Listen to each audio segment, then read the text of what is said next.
Alliance for Peace, or BAP. And BAP is an alliance of member organizations and of individuals.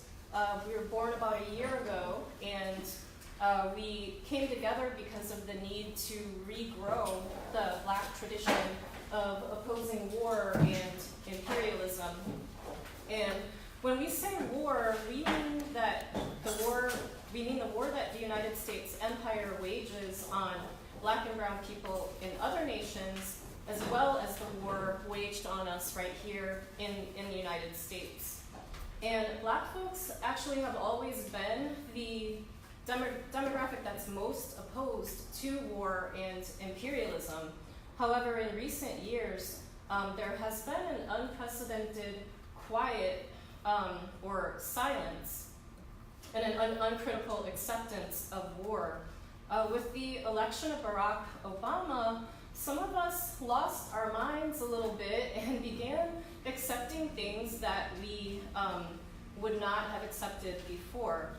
Obama, who called for the bombing of a record number of nations in 8 years, is a good example of how Black folks are perfectly capable of upholding white supremacy. And that is the job of every president of the United States, is to uphold white supremacy and US imperialism.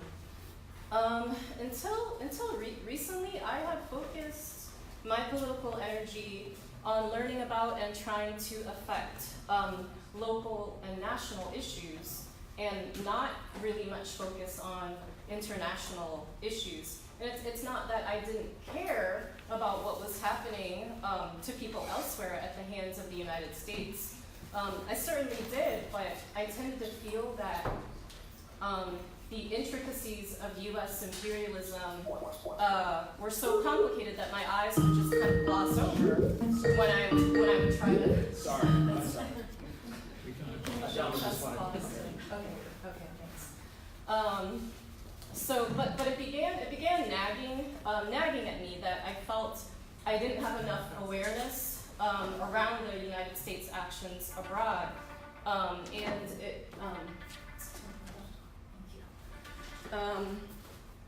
it eventually hit me that the same force that occupies and wages war abroad is the one that occupies and wages war on our communities right here.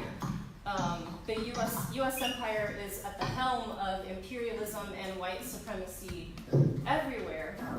The U.S. military and its allies are the foot soldiers abroad, while the police, who are ever militarized, are the foot soldiers in Baltimore and in the rest of the United States.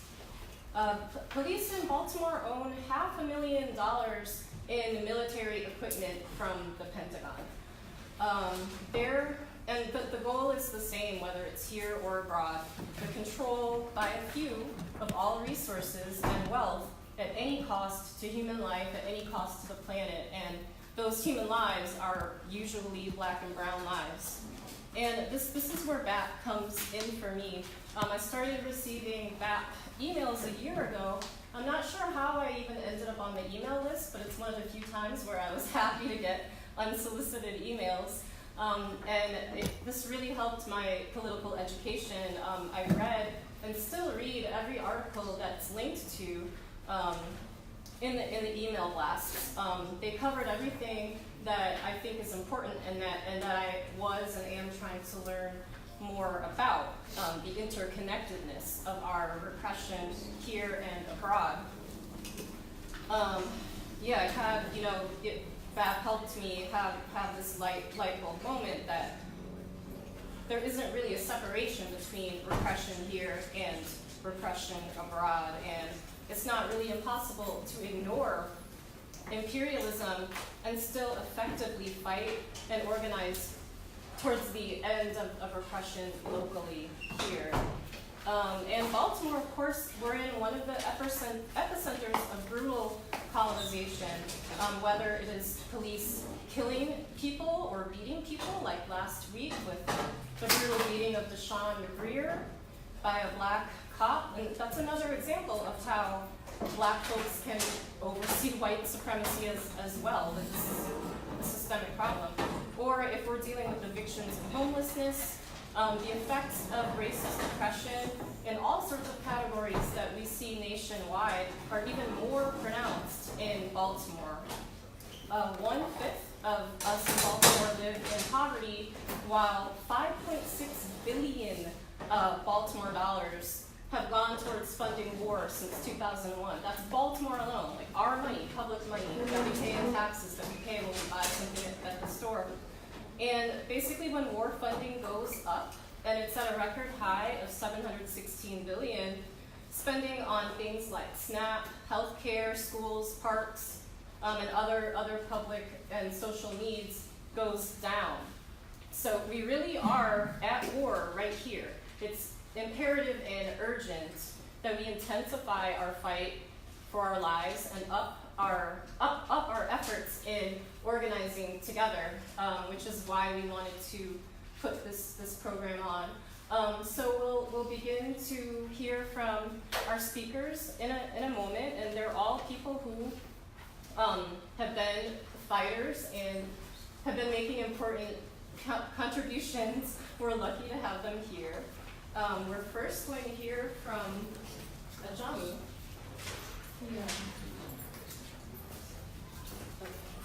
And he is joining us via Skype.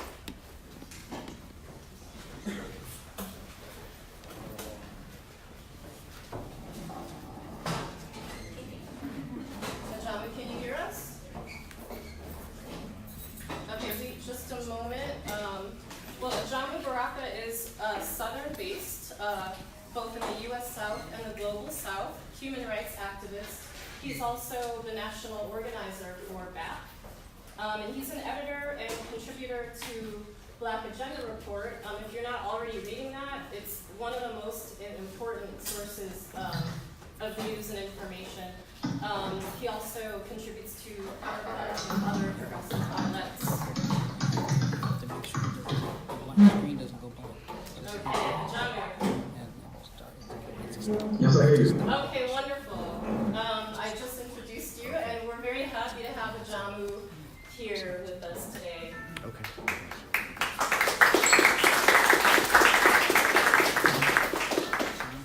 Thank you, Vanessa, and thanks to everyone who helped pull this very important program together this afternoon.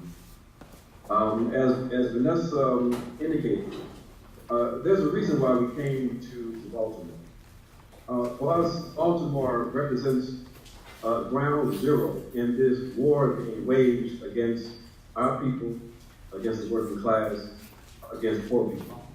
Even more so than, for example, Ferguson. Why? Well, in Ferguson, we saw the makeup at that point when they murdered Mike Brown. Basically, this was a city that was controlled primarily by Europeans. The resistance was seen by many people around the country as justifiable. And there was mass support for resistance, for standing up for the dignity of Black people. But Baltimore was slightly different in the sense that it is more symptomatic of the situation that our people find ourselves in the sense that Baltimore is controlled, organized, administered, managed by a Black middle class leadership. A leadership that has taken on the control function, the administrative and management function that we see these Black administrators assuming across the country.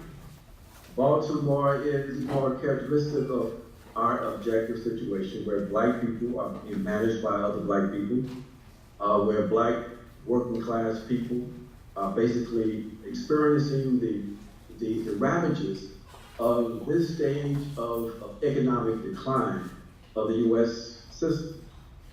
And the responsibility of these administrators, these managers, is to in fact control us.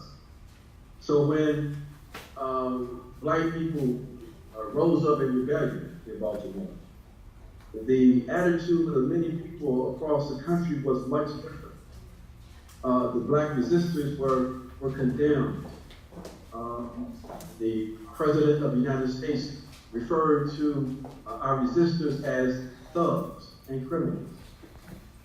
They were loudly condemned in various quarters of the black community, and as a consequence, then of the white community. And therefore, the repression that was imposed on the city was a repression that was largely supported by very many people across the country. So we say that this is the ground zero because a war is being waged against our people. A war that we did not ask for, but a war nevertheless that's being waged. And in this war, we say, as human rights defenders, that we have a responsibility and we have a right to resist. So we gather in Baltimore to talk about how the resistance has to look, to talk about how we envision a reality that goes beyond the kind of oppressive conditions that we see in Baltimore and in various parts of the world and the country. We come to Baltimore to talk about the fact that one of the most effective weapons they are using to try to control us is through their frontline troops that we refer to as the police. Amen. Yes. The police in this country have been completely and fully militarized. We come to talk about how that happened in terms of the 1033 program, the Department of Defense program that is the main weapon that they have utilized to transfer military-grade equipment from the federal government to police forces across this country. There is a connection between the value of this military-grade equipment that's being transferred and the percentage of black and brown people in particular parts of this country. Where you find more black and brown people, you find that local governments have spent more money in militarizing the police forces. They do that because they understand that our communities are basically now surplus populations, redundant. We're seen as the social problems here in this country. And they recognize that as this economic system continues to decline and deteriorate, that the only way in which they're going to be able to hold power is through force. They are much more now vulnerable in using force than attempting to try to hold power and to control us through the power of ideals. So they have been preparing themselves for quite some time to in fact do that.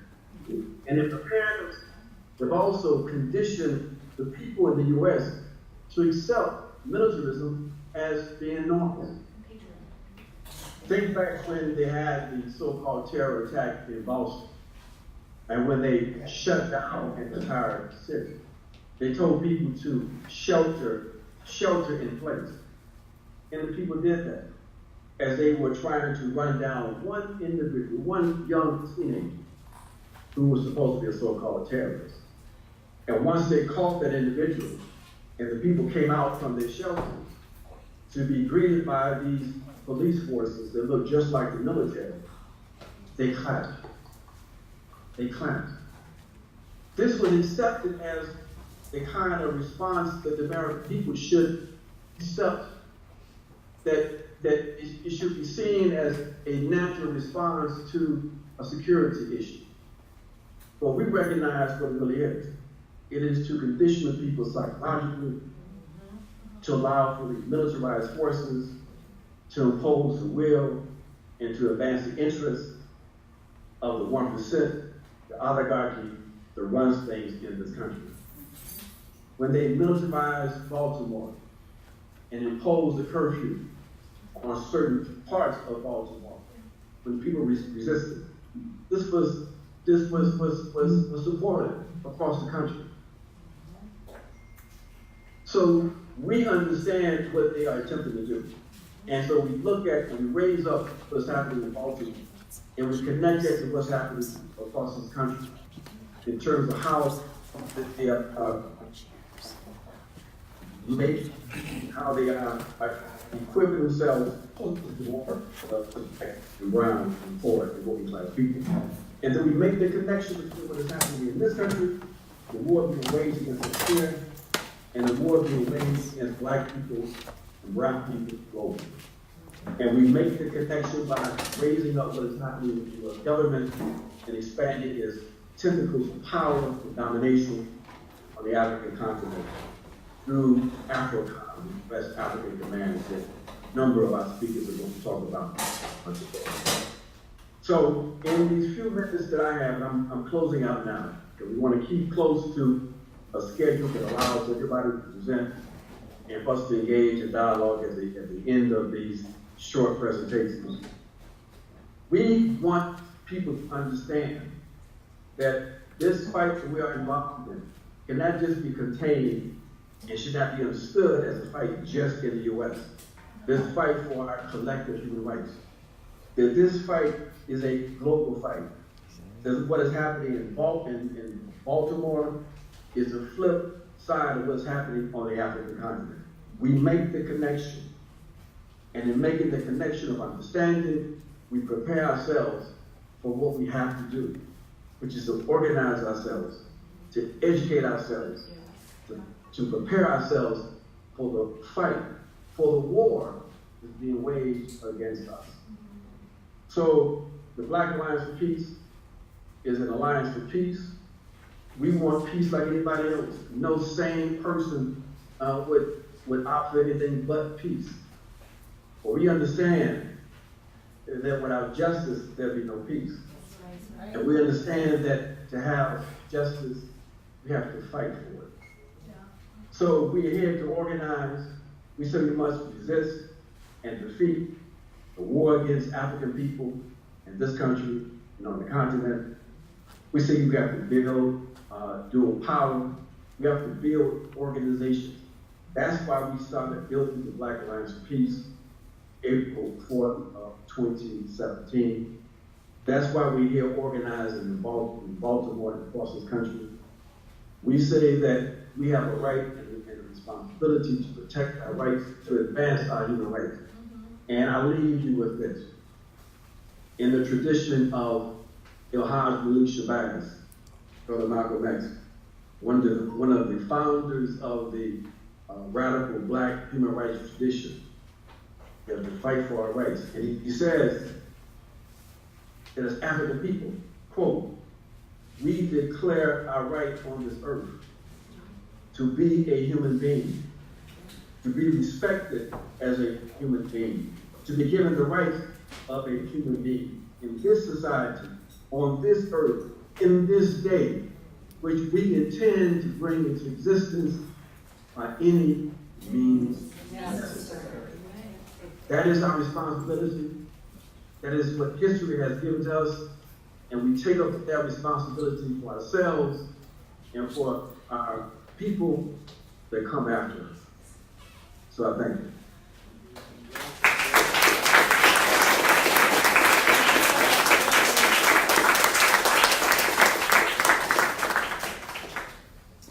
So what we have coming up next on the agenda, we're going to watch a brief video about the increased militarization of the police.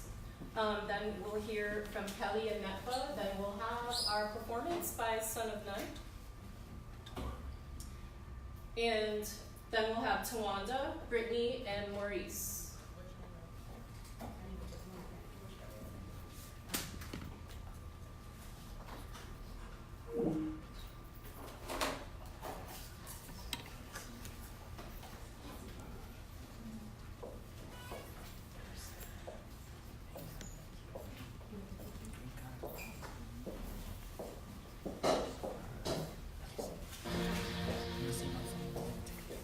Men in heavy armor carry assault rifles, patrolling streets alongside armored personnel carriers. These are scenes from the manhunt in Watertown following April 15th's Boston Marathon bombings. After locking down the area, local, state, and federal agencies sent SWAT teams out in force in search of the remaining suspect. The images from those days are striking and raise serious questions about how and when the use of paramilitary policing tools should be used. SWAT teams originated in the late 1960s, but their use greatly expanded in the 1980s as the Reagan administration doubled down on the drug war. In 1988, the Byrne Grant Program passed Congress, allocating substantial funding for anti-drug policing. As money was awarded for drug arrests, resources shifted toward drug raids, increasingly using SWAT teams for this purpose. Meanwhile, federal programs were introduced, increasing training and cooperation between the military and domestic law enforcement to battle drug crime. Other Reagan-era policies encouraged the transfer of surplus military hardware to law enforcement, which in the 1990s became firmly established by the Clinton administration's 1033 program, incorporating millions of pieces of equipment designed for war zones into domestic policing agencies. After the September 11th attacks, the Department of Homeland Security, or DHS, began awarding grants to enhance special operations and tactical resources to local, state, and federal agencies.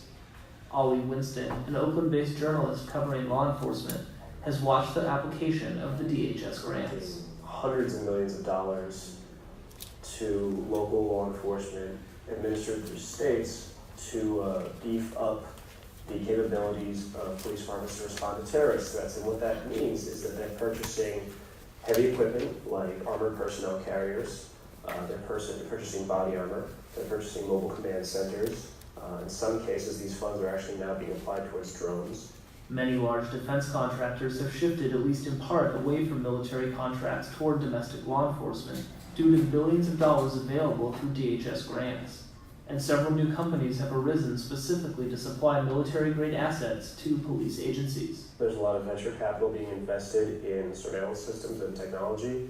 The major defense contractors, Lockheed Martin, Northrop Grumman, L3, they've all put tremendous capital into developing such systems. In a 2011 report, the Center for Investigative Reporting found that in the decade following 9/11, over $34 billion in DHS grants were dispersed in order to fight terrorism. However, the recipients of those assets were not just in cities such as New York or Washington, D.C. Most often, they were small towns such as Oxford, Alabama, or Keene, New Hampshire, unlikely targets for terrorism. But Bob Chabali, chairman of the board of the National Tactical Officers Association, the NTOA, and assistant police chief in Dayton, Ohio, believes these grants and much of the equipment they buy are imperative for ensuring the safety of communities across the United States. You just saw what happened at the Boston Marathon recently, where in essence the acquisition of that type of equipment enhance the safety of that community. There's no money you can set on that type of equipment to protect personnel that are dealing with that problem.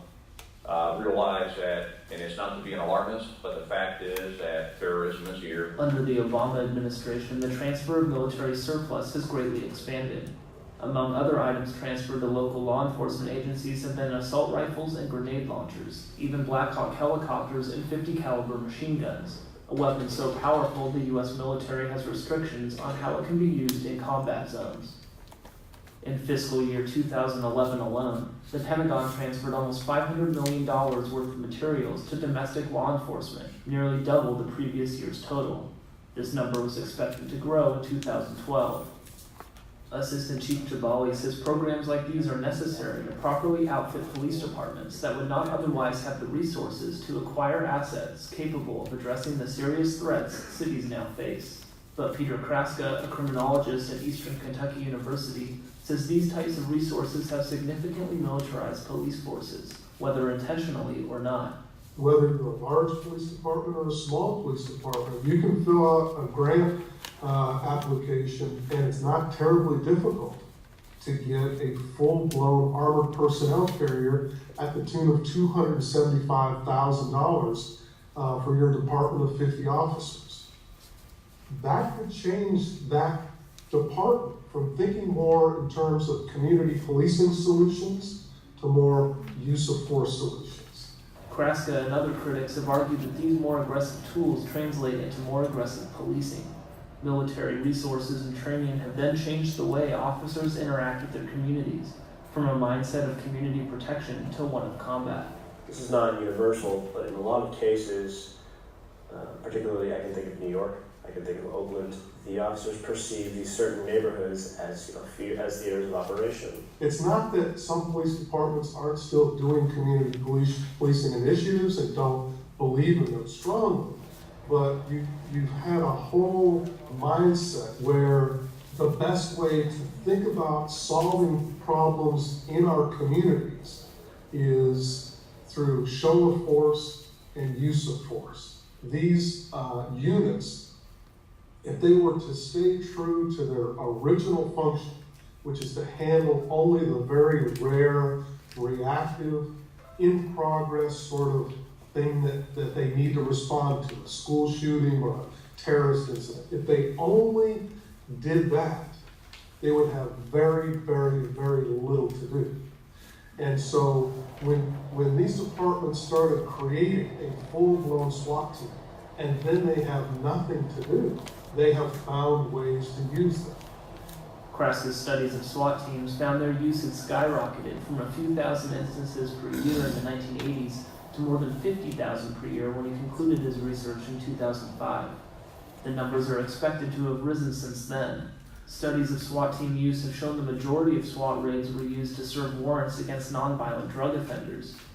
A state investigation in Maine found that in some areas, 100% of warrants were carried out by SWAT teams, regardless of the suspected crime. It's hard to not see that as overkill and manufacturing a dangerous situation that wasn't dangerous before. Assistant Chief Jabali says that any use of a SWAT team against a suspect who is not known to pose a direct threat would go against the standards set out by the NTOA, and insists his Dayton SWAT team does not deploy against nonviolent suspects. Well, I can tell you that we do not condone that. The NTOA and the Dayton Police SWAT team basically only responds when an incident or an individual is heavily armed. As far as police, is known to be violent, has a violent past, and we definitely do not want and do not condone the misuse of a SWAT unit.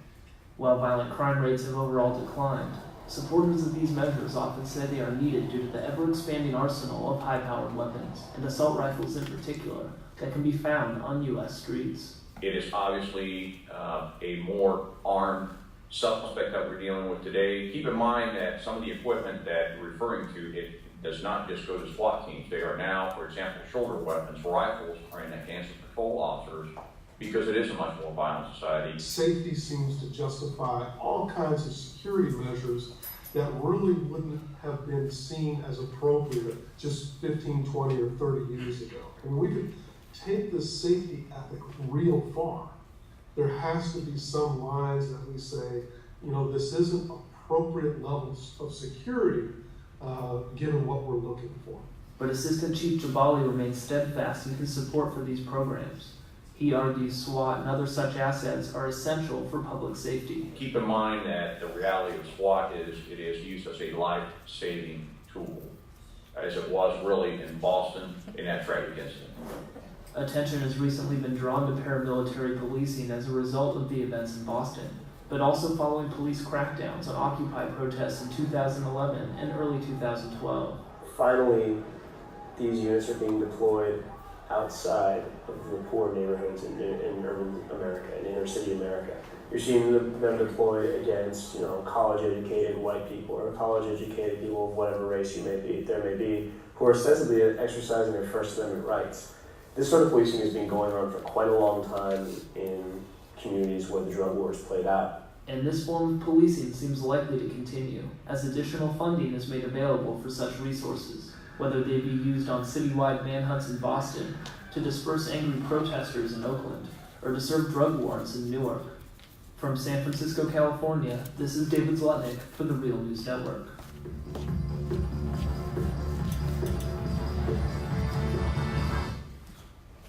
Okay, and just as a reminder, any questions, comments that are arising for you, we're gonna save that for a Q&A at the end. And now we will hear from Kelly Davis. Kelly is the wife of Keith Davis Jr., who was The first person that the cops shot after Freddie Gray, thankfully he survived, but instead of the cops being in jail, Keith has been enduring an amazing series of trials where he's been found not guilty, and yet there's still trial number 4 scheduled for November. Thank you for being here.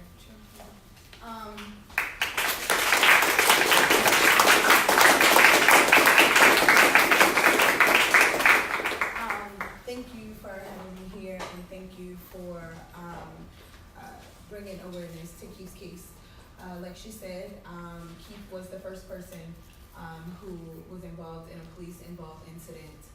It just happened to be a shooting directly after Freddie Gray. It was a mere, I believe, 2 to 3 months afterwards.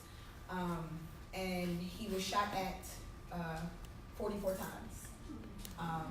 And he ran into a garage for cover. He was hit 3 times. I unfortunately was on the phone with him, so I heard the entire thing. And it really was my first, it has been my first encounter with Baltimore police, with the judicial system here. And it has been such an eye-opening one.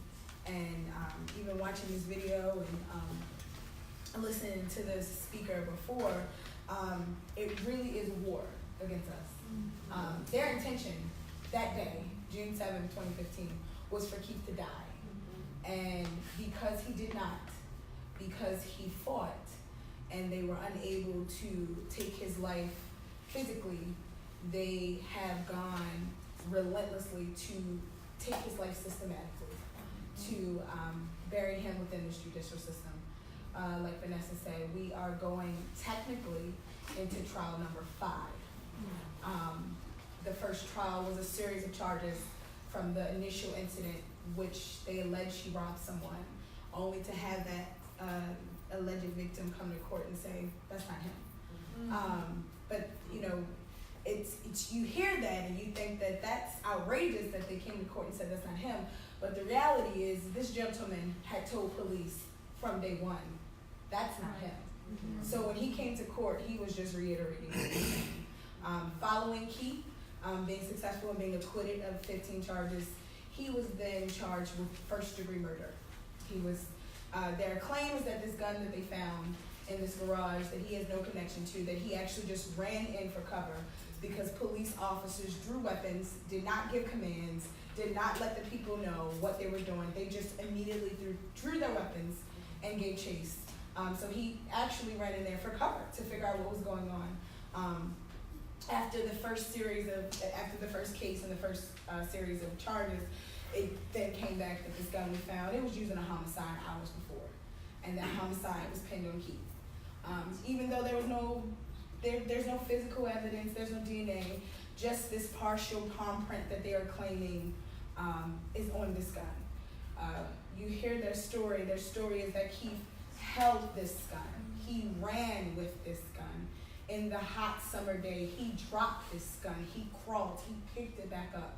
And yet they can't tell you what part of his finger is on there. It's a partial palm print that they will tell you they don't know the origin of it. So they have been tasked with trying him over and over again. We have had mistrial after mistrial. We have had one guilty verdict. You imagine that, a guilty verdict of second-degree murder for a murder that you know, that the city knows, that the police know you did not commit. And that came about with an informant. So it's not, they're weaponized with everything you can think of. Whatever it is that they need, whatever resources they have to use. I always tell people that this state's attorney's office and this police department is hijacking an entire city to continuously persecute, because we're gone past prosecute, persecute an innocent man because they got it wrong. And to go that far, to use resources and utilize whatever they need to do to just make their story fit because they shot the wrong man. That's just the reality. And I believe that you know, we have endured so much because we're not, there's no way, you know, I know my husband. I know what my husband is capable of, and I know that my husband worked his behind off to get himself together and live a better life, and I refuse to allow the police, the city, the state's attorney to take that progress from him. So from day one, I have fought, and I will continue to fight until my husband crosses the threshold of my house, a free man. And that's just it. This war is being waged, it is real, and there is no justice, there's just us. And the resistance that we take, and the stand that we take. And I believe that even we had small victories, and you're gonna get small victories, you're also gonna get big defeats. You continue to stand. You continue to fight. And that's all we can do. His name is Keith Davis Jr. He is not guilty of anything. I want you all to just remember, he is not guilty of anything but surviving. And if you want to research him, if you want to educate people, education has been the greatest tool that I've had, awareness. I believe that so many men in our city die at the hands of police after they're shot in jail mysteriously because they have not had that light. By us being aware and putting awareness on Keith's name, it has kept him strong, it has kept the eyesight on him, and I believe that's what kept him alive. Thank you.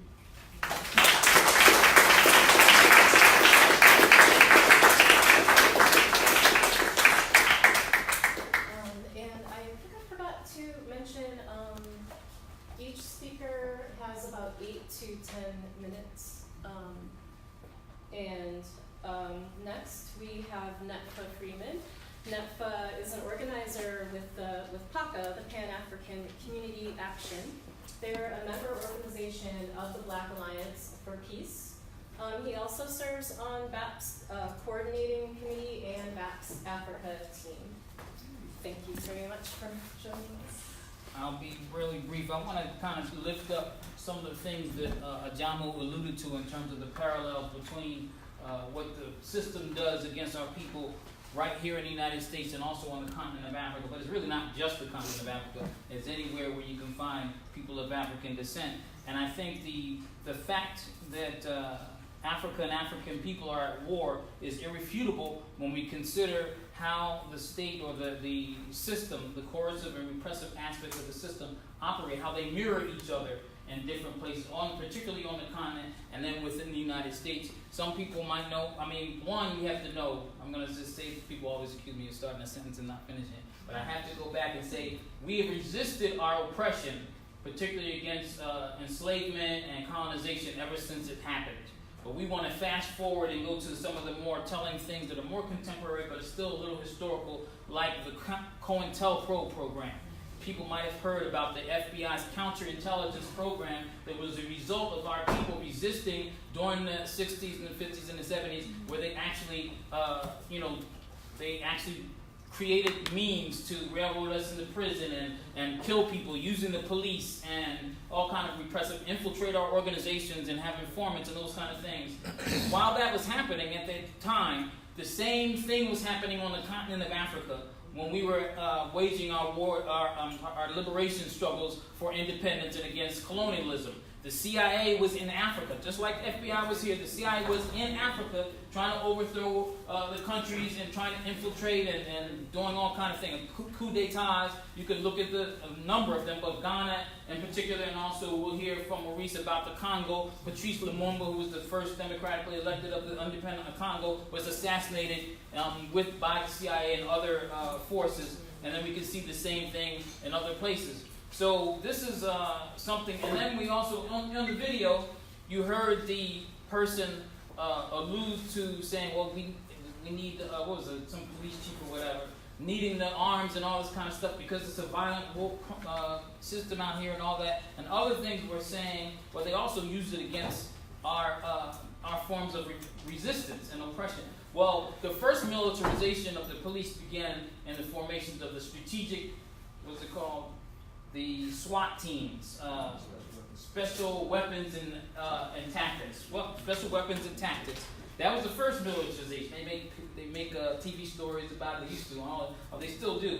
But those formed the first operations of the SWAT teams were not to stop some terrorists or anything like that. The first operation was against the Black Panther Party in Los Angeles, California. They had a 2-hour standoff. This is what they use it for. In South Africa, another settler colonial state, just like this one, where they stole it from indigenous people.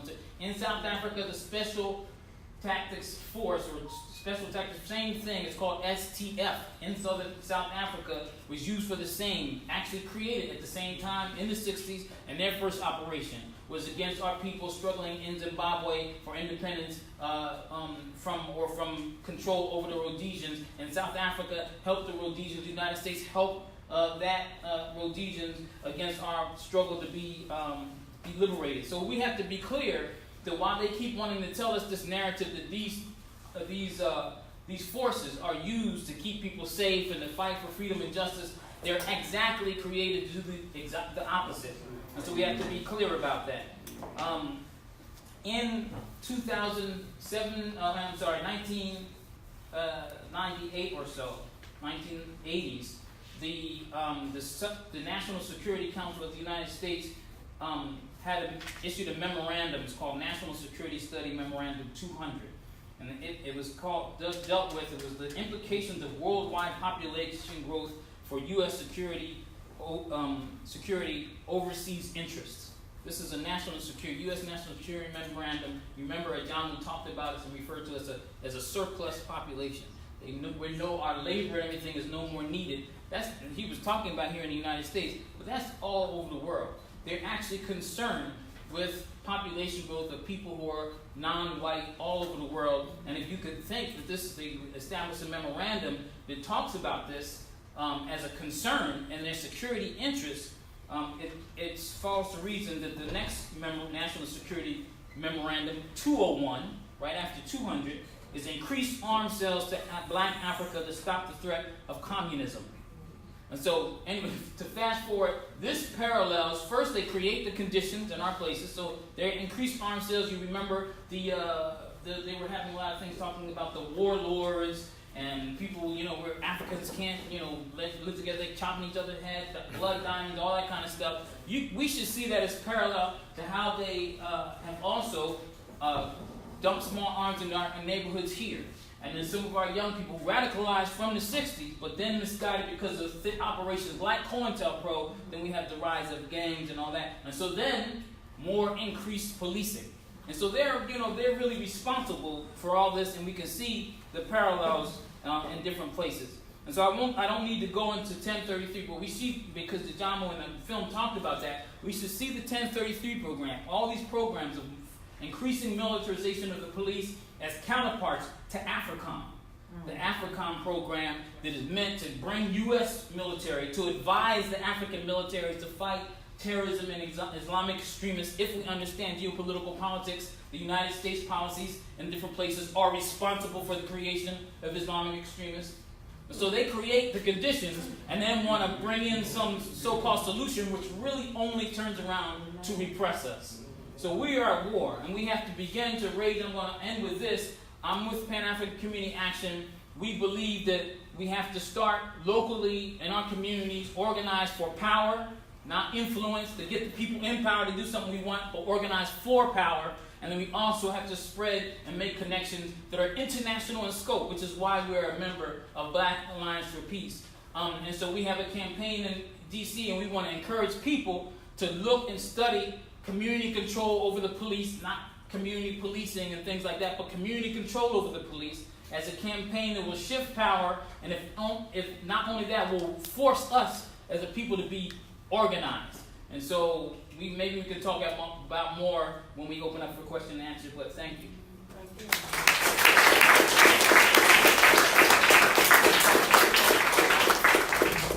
Next, we have our cultural performance from Son of None. He has rocked shows with Dead Prez, Immortal Technique, The Coup, Rage Against the Machine. He's shared the stage with activists like exonerated former death row inmate Darby Tillis,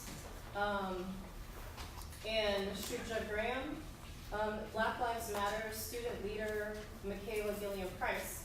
And as an activist and an organizer, he has rolled with student leaders of the Baltimore Algebra Project, the Right to Housing Alliance, and Tubman House.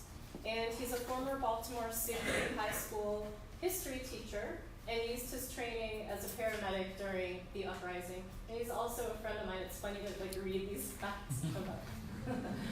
So let's give you one little setup we have to do.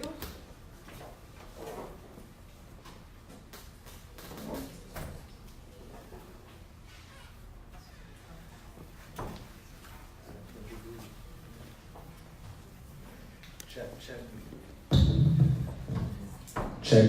Yeah, that can come way down. Check. How y'all doing? All right. Y'all come back. Yeah. How y'all doing? All right. That's what's up. Hip hop ain't really a sit down thing. Can y'all do me a favor and stand up? Thank you. Yeah, so I feel like it's definitely an honor to stand with these folks today. It feels really good to come to an event like this and see the room filled with people who want to stand up and do something and learn and work together. Because that's the only way that change is going to come, is if we're organized. It's definitely not something that we can do if we're atomized, if we're alienated, if we're trying to sit on the sidelines by ourselves. It only comes together when people stand up and unify. So this first one is called It's Like That, and it's about the uprising. And yeah, or I should say uprisings, plural. But here we go. Check. Also want to shout out my man, Dylan, who made the beat for this. I want you and Fox News to get out of Baltimore City because you're not here reporting about the border polls and the homeless people under MLK. You're not reporting about the poverty levels up and down North Avenue. 2 years ago, when the 300-man march, we marched from the top of the oil to Vermillion and North to Milton and North, you weren't here, but you're here for the Black Friday. Yo, you know why black people so mad? Cause most of y'all ain't, so I'm pretty uppity. I don't know a cracker born yet with the luxury to fuck with me. Skymatic, static, and pragmatics. Only 1% from my mathematics, problematic. How many cats can they put in our backs? How many phones have to catch back? Scale out the batch. How many cutbacks can they get back? How many bombs can they drop where civilians be at? Nah, this is Molotovs in a mass rack. On American cans and tin gas tracks. Another non-profit won't stop it. Pimpin' poverty to make some bread money, dump it, please. When the people got nothing to lose, lead story 11 o'clock news, and it's like that. And what you heard, they protect killing cops cause they will get served, and it's like that. I ain't taking it back, cause it ain't where you're from, it's where you at. Where's people at? Where's Brooklyn at? Where's Gaza? Where's Cleveland? Where's Ferguson at? And it's like that. Better get on the fence, demonstrate legislative bill self-defense. Man, fuck these cops. Fuck CNN, we run these blocks. Snap a voice box and we'll speak with rocks. It shouldn't take it this long to connect these dots, yo. They don't even see us. How long it take for them to bother to deceive us? This ain't the first Freddie Grady come between us. This the last one up forgetting. You can take that to Jesus. I put that on my people in the streets. From the leaders to the project to the blocks to the priests. Many to the coalitions are fighting the beast. Bloods and the Crips came together for a peace. You can take 6 pins and put them in the line. Catch them on a cell phone cause they think they can rhyme. Have them battle the people and read that lethal design. That's all 6 squad charged at the same time. And it's like that. That's what you heard. They protect killer cops cause they go best served. And it's like that. I ain't taking it back cause it ain't where you're from, it's where you're at. Where's people at? Where's Brooklyn at? Where's Gaza? Where's Cleveland? Where's Ferguson at? And it's like that. Better get on the fence. Demonstrate legislative bill self-defense. America made me a nigga, but Ferguson reframed the picture. It's the truth, pure light in the booth. The x-rays displayed, no flesh in the proofs. Science to defiance, baptizing the youth. Here to resurrect the dead without heads, backs, and shoe. Why? America made me a nigga. Poland will reframe the picture. Broken that dialect spoken from the beyond. Phoenix from the ashes, spitting classics in the seance. Cadence in the chaos, prophets in the layoffs. Rhythms of revision amplified for the payoffs. America made me a nigga. Palestine reframe the picture. Coldest Haiti in the 1783 at Tawanda, Ramallah, or Baraka in Guatemala. Not the gangster version of commercials for vodka. Every single little jingle helping prisons to prosper. Nah, America made me a nigga. And then we reframe the picture. As a community, It's like that. What's your earn? The protect till the cops to live the best served, and it's like that. I ain't taking it back, cause it ain't where you're from, it's where you're at. Where's people at? Where's Brooklyn at? Where's Gossip? Where's Cleveland? Where's Ferguson at? And it's like that. Better get off the fence, demonstrate like they say to build self-defense. Cool, thanks.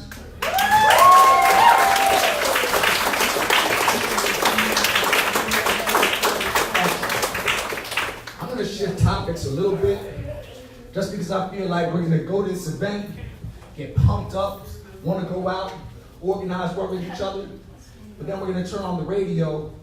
It's me moving down the streets of the same kind of misogynist garbage that we hear all the time.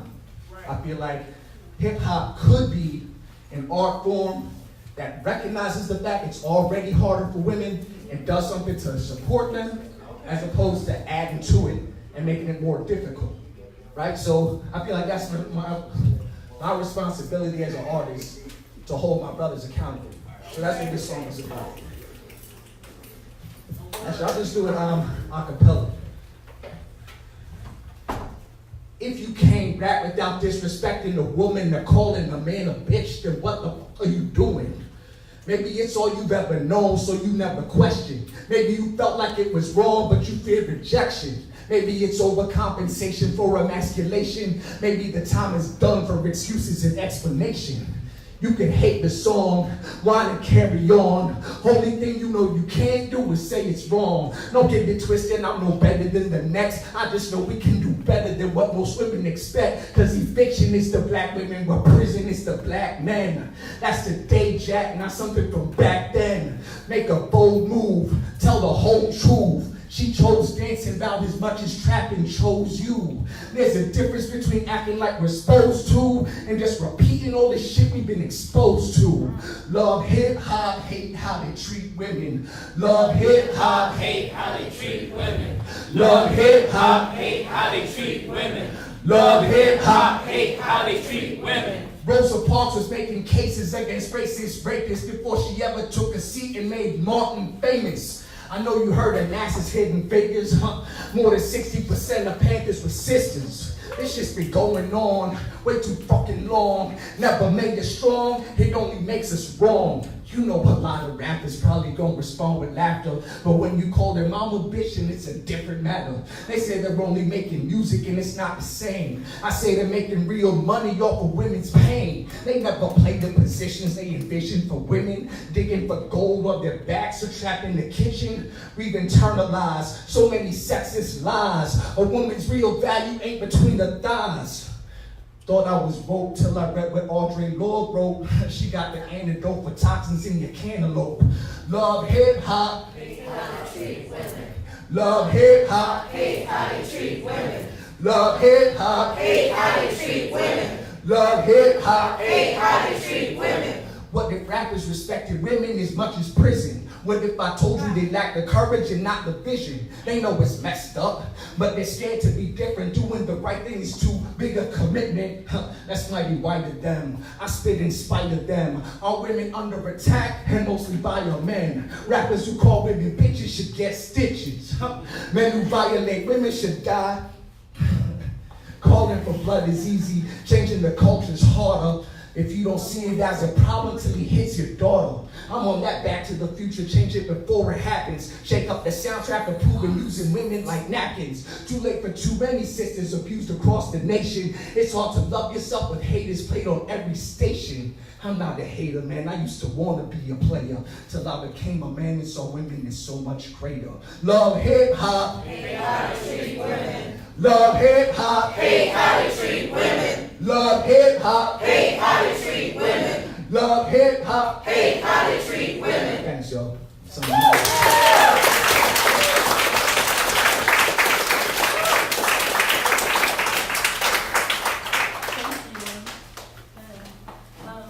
Our next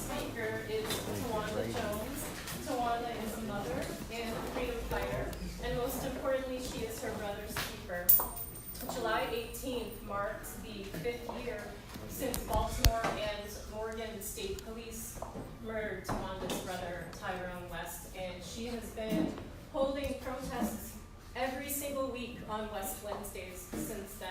And she's not only a fierce and smart activist, but is also extremely kind-hearted. And thank you for coming today.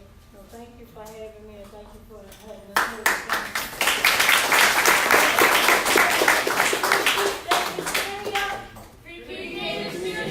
Yes, we need him free. ASAP. So I just want to start off. It was a hard coming up behind him. Y'all set me up. We're trying to get him straight. But anyway, I've been fighting now, me and my family and supporters now for 263 weeks, 1,851 days, continuously for accountability. And when I first started, when my brother was murdered, executed right here in Baltimore City, way before Freddie Gray, way before Art Gunn, and not to take away from any of the victims, right? Because a victim is a victim whether they're on that national stage or they're not at all. I want to talk about the victims that don't nobody even know, but the way they murdered and slaughtered an unarmed man. I don't know if they thought my family was crazy, if they thought they was going to sell us that bologna and we was going to walk away. Well, they see to this day we still standing, and we standing strong. We connected the dots that this is not a Baltimore thing, it's a worldwide thing. It's a brutal attack against black African American people, human beings. It's a brutal attack. And then they get away with clear, bloody murder. Before my brother was executed, I believed in the justice system. I remember on the front line, what do we want? Justice. When do we want it now? I don't even say that crap no more. There is no justice. It's just us.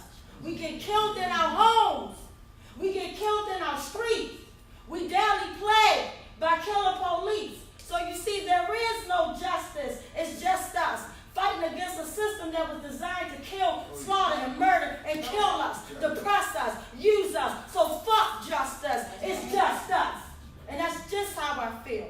My brother didn't deserve to be brutally murdered. And always say, we more than hashtags and body bags. We more than being 6 feet in the dirt and pictures and buttons on t-shirts. Our lives matter. It may not matter to the ones that's brutalizing and killing us, but it matters to us. But until we stop letting them play us against each other, they're going to keep doing what they're doing. And how they play that game is the first thing they do, and I learned this early, they'll say community violence is over here, which they call it black on black crime. I won't dare call it that. We know Asians kill Asians. That ain't Asian on Asian crime. Caucasian kill Caucasians. That's not Caucasian or Caucasian crime. Why is it black on black crime? That's a way to put us in a box and say our lives don't matter at all.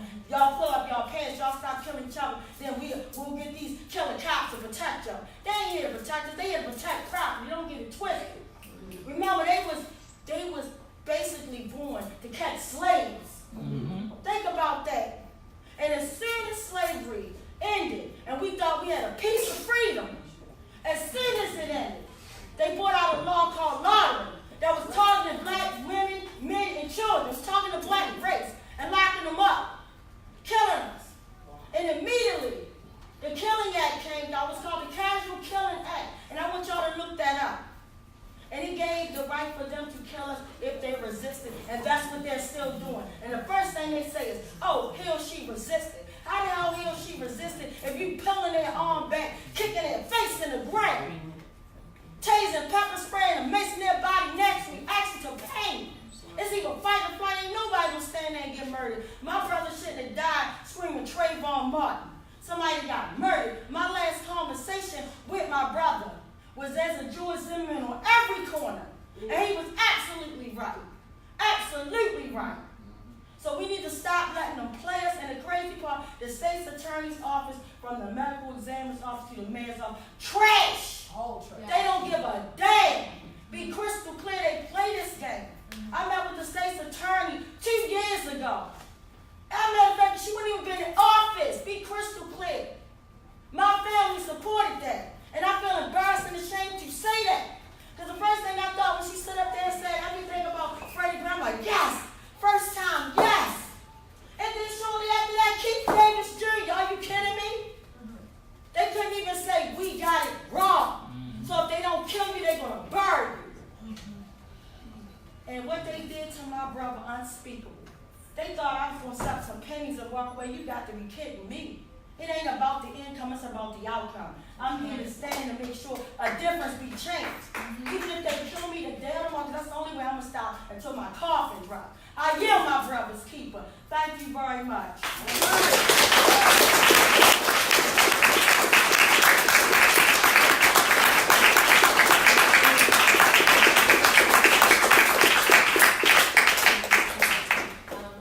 The next person here to share with us is Brittany T. Oliver from Not Without Black Women.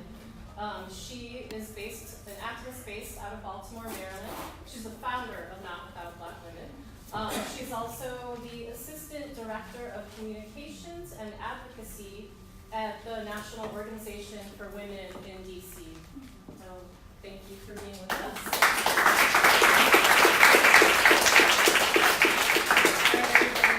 So I'm not going to take too much time. Thank you so much for having me. I have a couple of points here that I want to make very clear, because oftentimes when we see these conversations about what it means for to end violence in our communities, I want you all to realize something. In June, the United States was listed as the 10th country in the world to be the most dangerous for women. Let me say that again. The United States of America is one of the most dangerous countries in the world for women. So when we talk about ending violence, how are we still questioning about how we're going to end violence in our communities when your women are under attack, right? Which is why I appreciate so much what was said about women. Women are the root. We're the soil. When women are not taken care of, what else do you expect? We're living in a world, whether you realize it or not, the more that black women in particular, you got Kelly, you got Tawanda on the front lines. The more we speak up, the more we advocate for ourselves, the less protection that we have. You realize that, right? The less protection that we have when we speak up for our rights.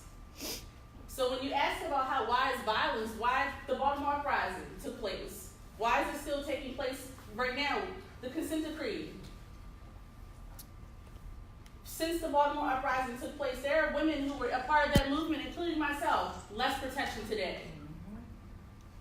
We're vulnerable.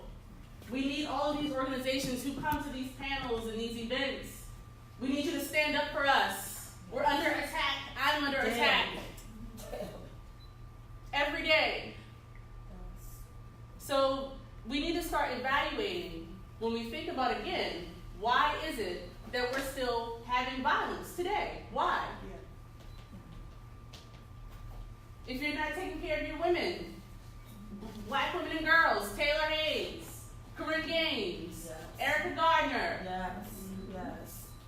Health, our mental health is deteriorating, right?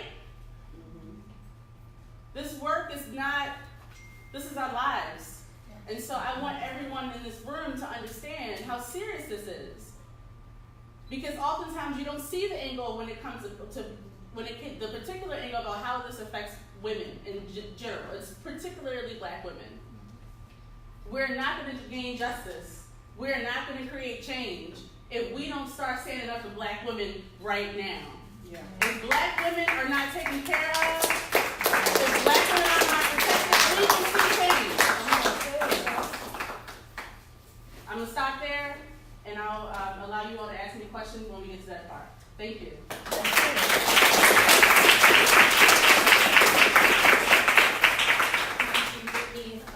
Next on the program, we have Maurice Carney. Maurice is co-founder of Friends of the Congo, and he currently serves as the organization's executive director. Thank you.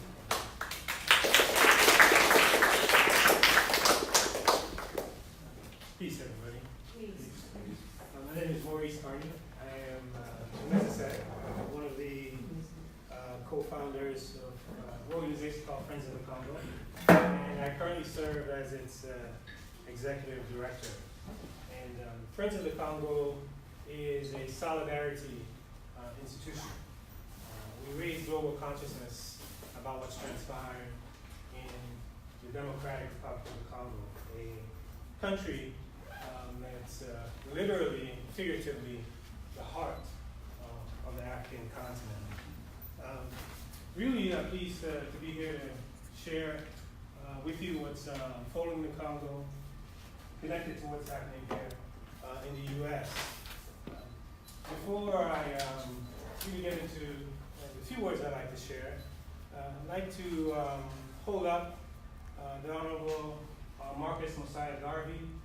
Yesterday, August 17th, was his 131st birthday. And for those of you who are familiar with Garvey, Jamaican born, but known for propagating Pan-Africanism and the ultimate liberation of the African continent. Before I came, I was listening to Malcolm X, and he was a speech that he gave in 1964 at the establishment of the Organization of African American Unity. And at that event, he was planning to show a film on the Congo. But the projector wasn't working, and he was talking to the audience. And he had recounted a comment one of the members had made about a week before the event, talking about problems in Mississippi. And what Malcolm said was, as long as we think we have to get Mississippi straight before we worry about the Congo, we will never get Mississippi straight. What he was articulating was the global nature of the struggle for liberation, the struggle for peace, the struggle for justice on the part of people with African ancestry. And in order for us to fully grasp what's at stake, it requires at least two elements. One, we have to recognize the historical nature of our struggle. That's why I mentioned Garvey, that's why I mentioned Malcolm, that's why Netfa shared that we've been in a 500-year struggle since the first African was trafficked from the African continent in the European slave trade. Second, we have to recognize the global nature of our struggle.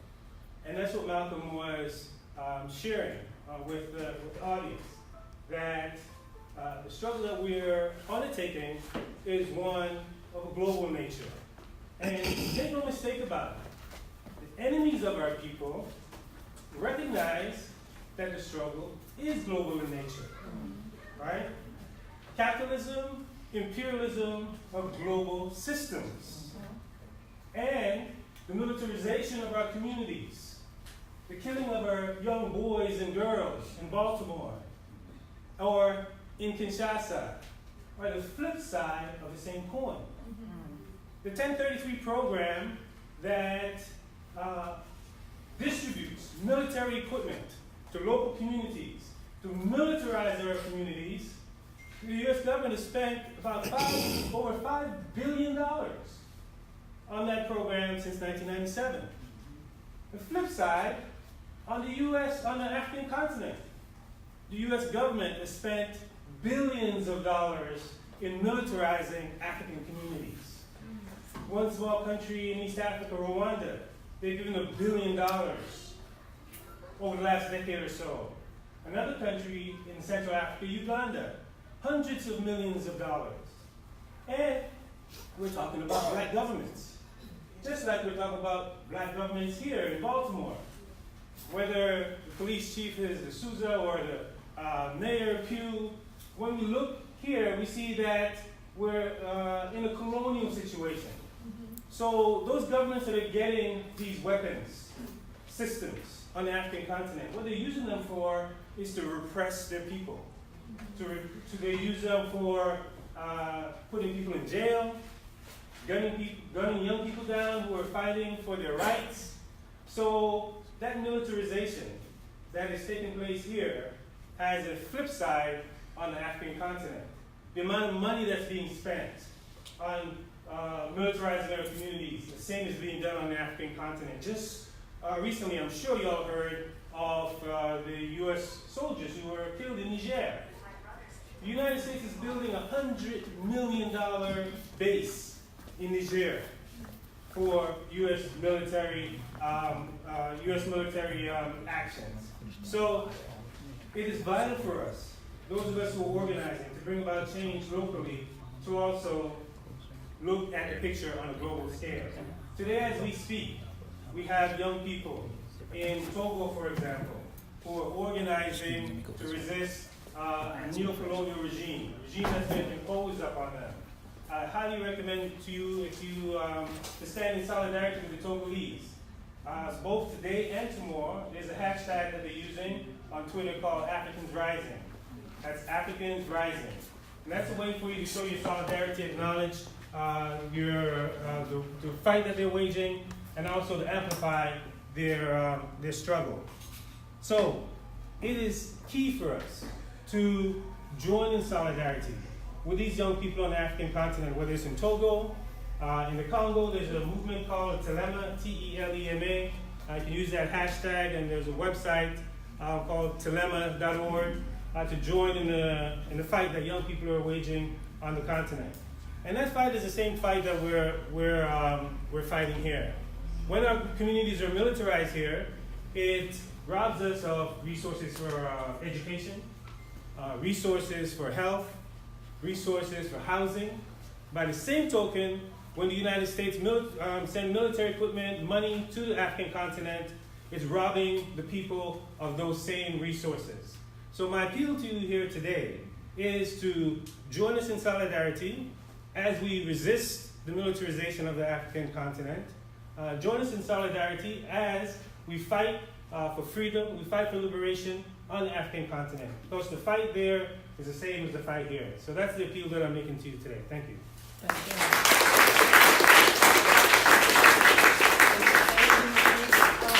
Actually, at this time, if we could have all of the speakers to the front, so if folks have questions and comments, you're all together to respond. I'm also going to try to get Ajamu back,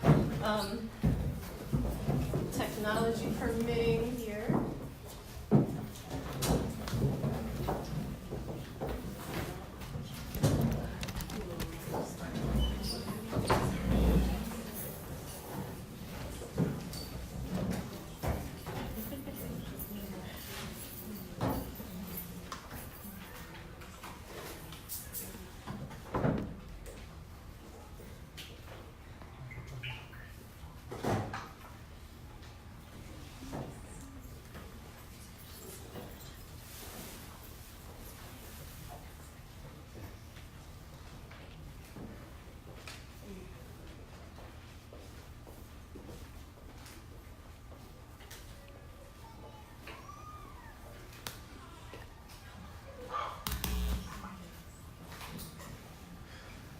Okay, can you hear us?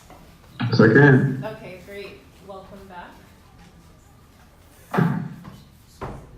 So, Thank you. Can we see just a show of hands if you have any question or comment? Yes. Peace and blessings, Ajamu. My name is Brandon. I have a question. So the question that I have is the United Human Rights Alliance or the Human Rights Network, are you still heading it? Because I heard a few key figures are no longer with them who were able to put the last conference together in December in Atlanta, where we initially asked a few key questions there. I wanted to know exactly, are you still working with that group, or what is the scenario? And I'm not just asking for myself, I'm asking for a sister as well who told me to ask you personally.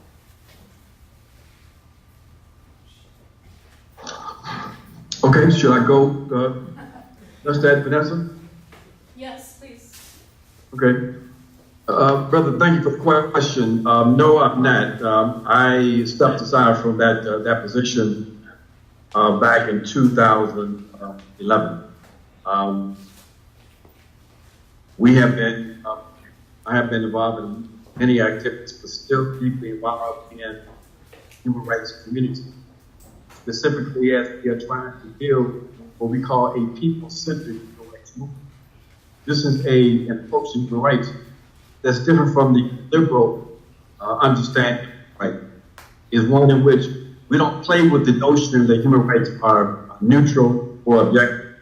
We understand that the only way we're going to be able to realize our human rights is as a consequence of struggle. that we say that the human rights framework has to be used as a subversive instrument to undermine the current order. Because it's the current order, the white supremacist, colonial capitalist patriarchy that is enemy. We name the enemy and we organize against it. We say that's the only way that we're going to be able to realize our collective rights.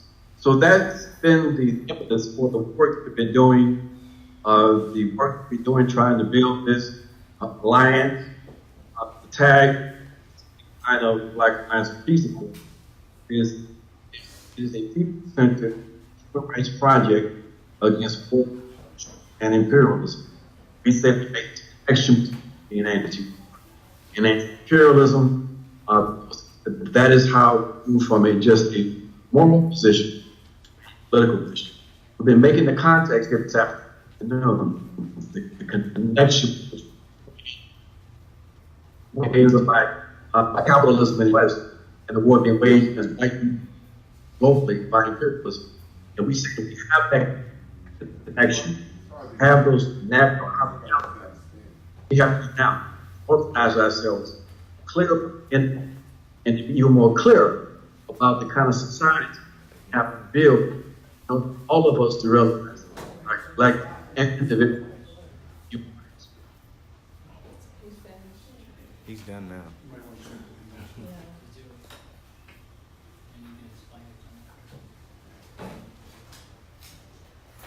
Sorry, John, we're having perhaps a slow internet connection here. No problem. Got understood most of what Ajamu said? Okay. Yes, also could you please say your name and your comment or question? I'm Alan Rebar. I'm a teacher. I'm a member of the Baltimore Teachers Union. My comment, and it's a question if anybody wants to elaborate what they think about it. The unions can play a role in fighting against racism, and there's been cases recently where the American Federation of Teachers helped sponsor a day of protest against the immigration policies. Ujima Party put out an interesting leaflet that shows just how large a percentage of the immigrant population are Black. There was supposed to be a meeting about Black and undocumented this week, but it was rained out in that bad storm. Now, Philadelphia, they had the Painters Union led an alliance of unions that put together a protest of 2,000 to defend immigrants. And I think we could do that here. Just broadly, I want to suggest, I think we need a Labor Black Lives Matter Immigrant Defense Alliance. I hope it's not going to solve the problems being discussed, but it's a way to build forces, and we have women and basically Black workers and Latino workers are key leaders in the unions as well. So I think we should try to build that as just a general part of the movement. That's it. Just want to make a comment about the immigrant issue. And I think it's vital that we intersect the immigrant issue with U.S. militarization and imperialism. Because immigrants arrive here because of push factors that occur at home, whether it's the undermining of governments in Honduras, like Barack Obama and Hillary Clinton did with the coup, whether it's a supporting of repressive regimes in Africa, or the bombing of Libya under the guise of humanitarianism. And the bombing of Libya not only exacerbated the migration issue on the African continent, but it also introduced elements of slavery in the so-called Sahel region and in Libya. So when we do talk about the immigrant issues domestically, as we should, and calling for the liberation of immigration policies, some of the I think the first lady, according to the New York Times, that where the child was taken away from the mother was a Congolese, coming from an area that has experienced the deadliest conflict in the world since World War II, where some 6 million lives have been lost and millions of immigrants have been produced. But is the U.S. supporting military regimes in the area that set off the war, like sending weapons to Rwanda and Uganda? So everywhere we talk about immigrants, we should definitely talk about U.S. imperialism, the militarization of the globe, whether it's in Latin America or in Africa, in order to present those who are organizing around the issue with a holistic picture and present enduring solutions.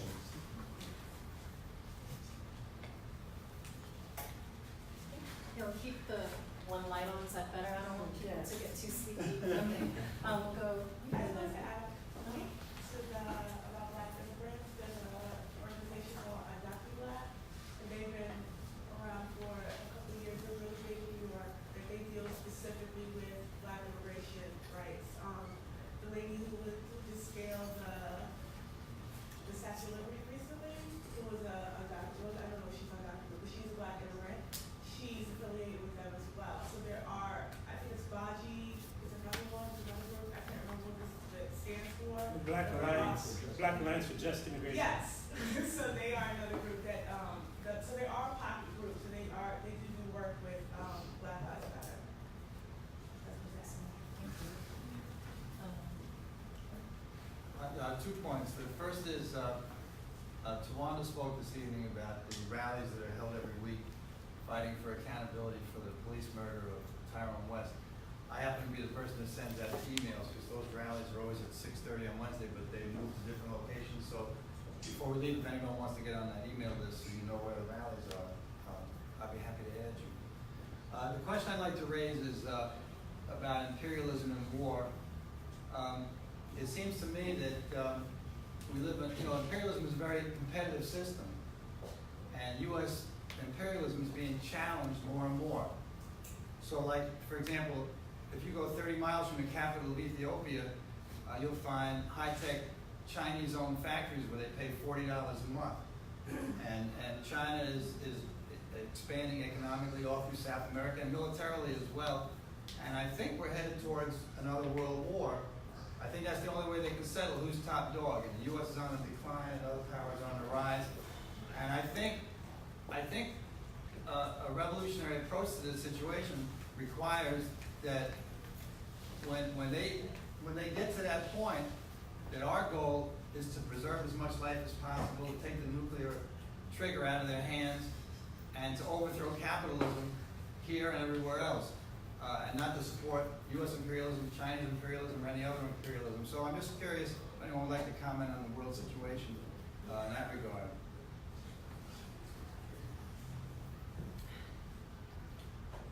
Well, it's a lot to say about what you did. I mean, you laid out some things. I think we're in the United States, we can be trapped, or we can unwittingly fall into the trap of the role that propaganda plays in their hegemonic, their approach to hegemony.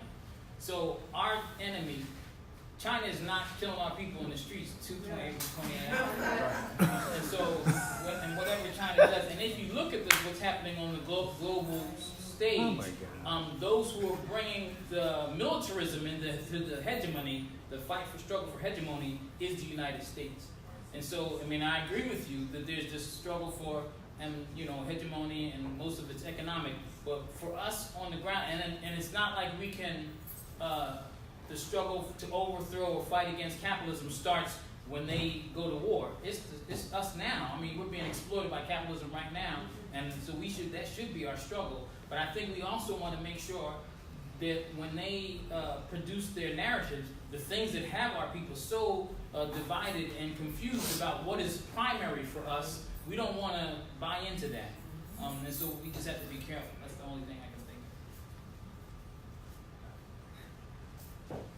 Any other responses on that? Just quickly, I think it's vital that we connect the local movements that are unfolding. It's important for people here to know about the resistance movements on the African continent, for example, that's trying to control their local communities, like people here in Baltimore trying to control their local communities so that they can determine who polices them. The same thing is happening in Africa or in Latin America. So we here in the United States are in a privileged position in the sense that everybody looks to the US, because the US is the dominant empire in the world. So what we do here reverberates around the world.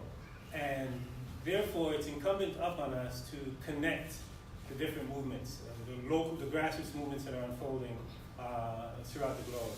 So that's what I would suggest, that if the Chinese expanding economically, the US expanding militarily, then we as grassroots activists, social justice activists, have to expand as well and connect around the globe, because ultimately it's the people who are going to bring about the victory. But if we don't know what's happening in different parts, if we're not connected, then we're that much weaker.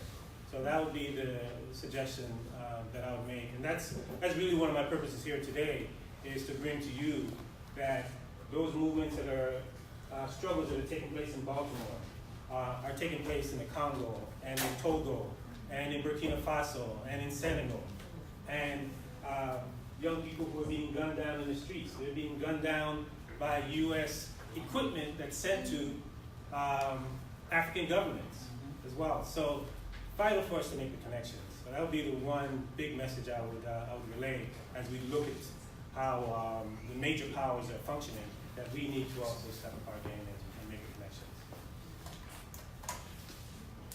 Yes, in the red shirt.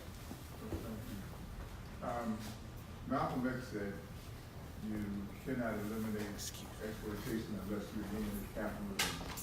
When we talk about capitalism, we're talking about eliminating imperialism, highest order of capitalism, sexism, homophobia, racism, and the like. So, but what I haven't heard a whole lot is not just the use of capitalism and what it does, but the idea that what can we do to eliminate these things. And I'm kind of tired of hearing what the problems are, because their problems exist under capitalism. So what I'd like to hear is what can be done to address imperialism and capitalism. That's one.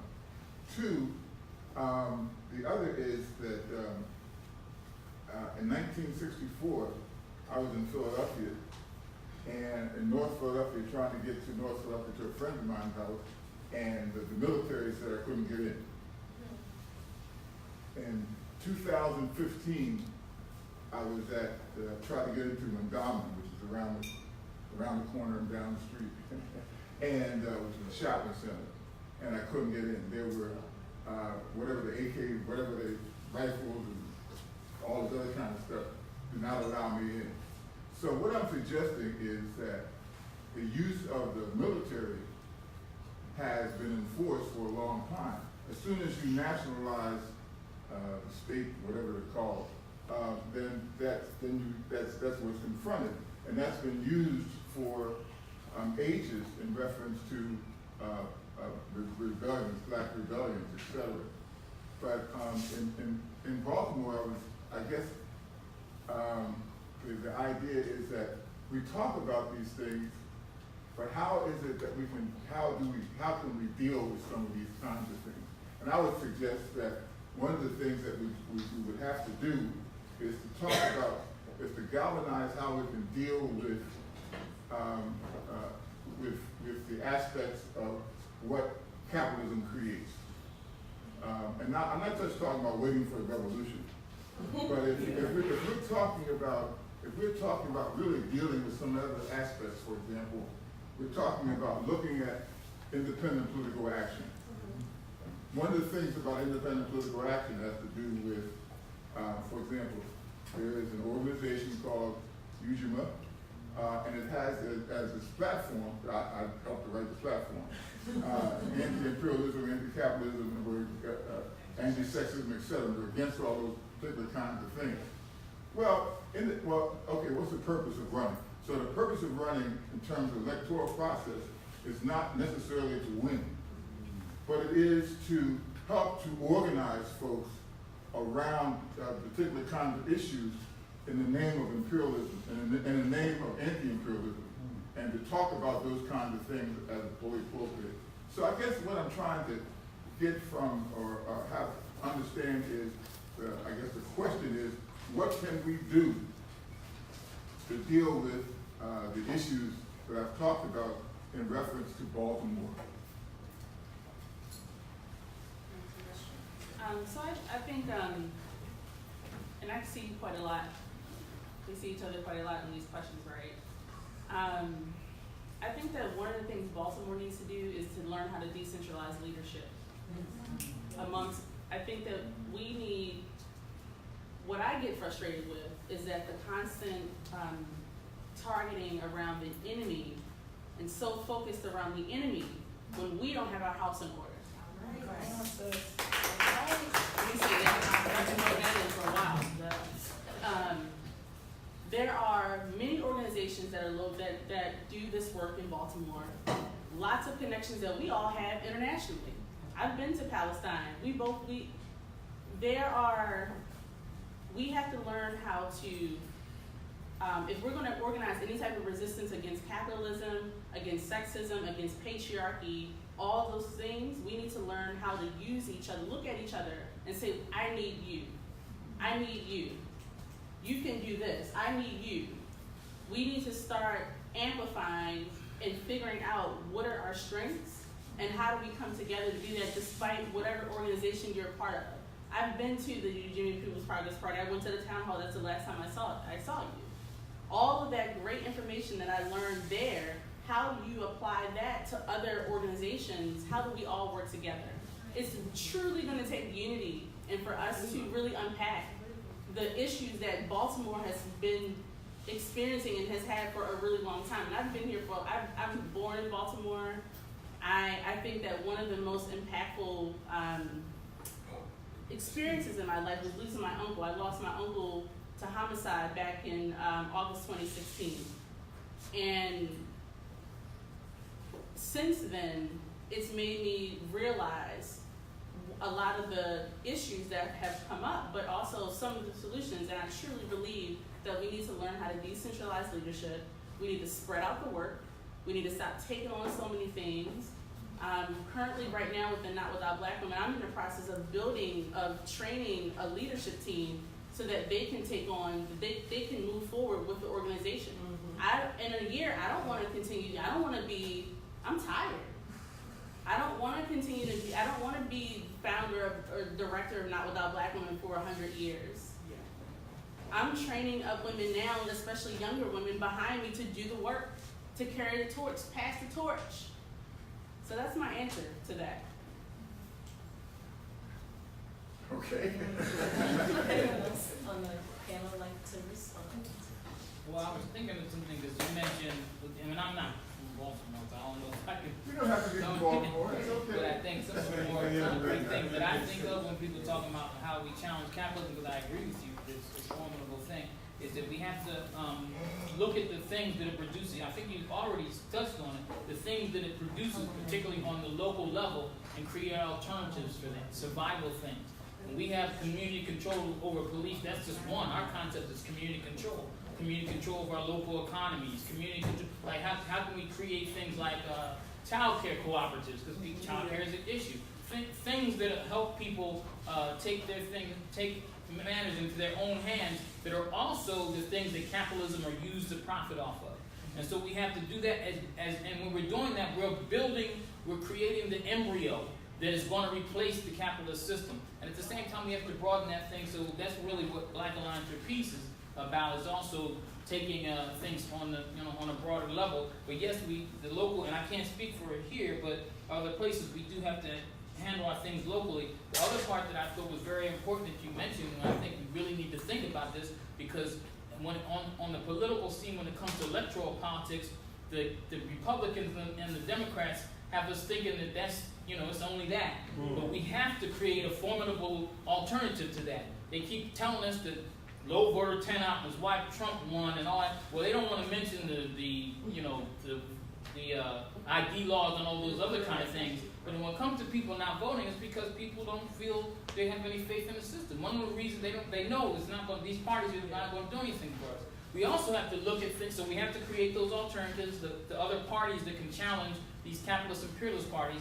And we also have to look at political mechanisms that are not, and what Sister said was spot on, and we gotta unite because these other things won't really be effective if we can't unite around them in terms of voting and all that. But we have to look at ballot initiatives and referendums too, and not just candidates that will promise us something and invariably fail us when we go vote for them. And the candidates, I like Ujima party and all, you have to, the people that run need to belong to a party, they need to be representing a platform and a spokesperson for that, not some individual. That's what these other parties only do. They only promote individualism. But anyway, I don't want to. Just quickly, I'll say that we support those entities that are successfully confronting imperialism.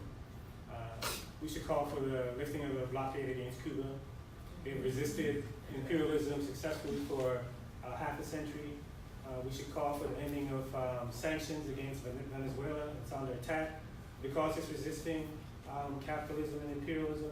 So there are models out there that are proven to be successful in resisting capitalism, and it's incumbent upon us to support them, to be in solidarity with them. So we should be in solidarity with Cuba and Venezuela. We should support formations on the African continent, even though they're not at the level of state, that are trying to establish models of socialism.